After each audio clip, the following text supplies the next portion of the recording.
Bueno, estamos con Pili, presidenta del Club Esportiu Sigol de Badalona, que nos va a comentar un poco cómo está la situación en el campo de fútbol de Montigala.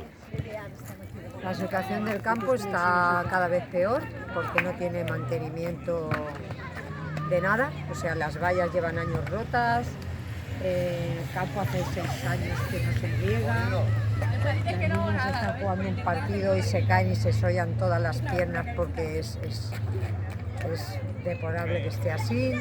El de fútbol 7 no se ha regado nunca, no tienen mantenimiento de nada, los vestuarios están cada vez peor, faltan focos en todas las columnas, de noche aquí no se puede jugar porque no se ve nada y bueno, es que todo está roto, realmente está todo roto, pero porque claro, no tiene mantenimiento ninguno. Los vestuarios también están deteriorados, nos han comentado. Sí, están fatales los vestuarios. Ahora no tenemos ni agua, no se pueden duchar, se tienen que ir con el sudor a sus casas las jugadoras. Y bueno, y el campo es lo mismo, es que no se puede jugar en un campo que no se riega, es que es muy triste que tengamos que vivir esta situación. Bueno, una vergüenza, habemos aquí tres clubes, o sea, el Londra, el Badalona, estamos nosotros, y esto es vergonzoso que pase. ¿Y qué le dirías tú al ayuntamiento? ¿Qué le pedirías como presidenta del primer club de la ciudad? Pues yo le pediría que ya que ellos quieren apostar por el deporte en general, que las instalaciones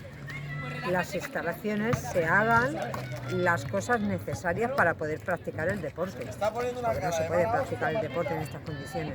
¿Y qué plazo le das al ayuntamiento para que ejecute estas obras? Mira, si en un mes no riegan, pues ya ves tú, viniendo junio a 40 grados el campo, por decir algo, Pero ¿tú crees que sería interesante decirles que la fecha de tope es el inicio de la próxima temporada?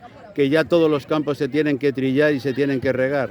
Pues sí, tendría que ser que en agosto pudiéramos ya empezar la pretemporada con todos los campos en condiciones, porque este es el que peor está de Badalona, pero en general todos necesitan un mantenimiento.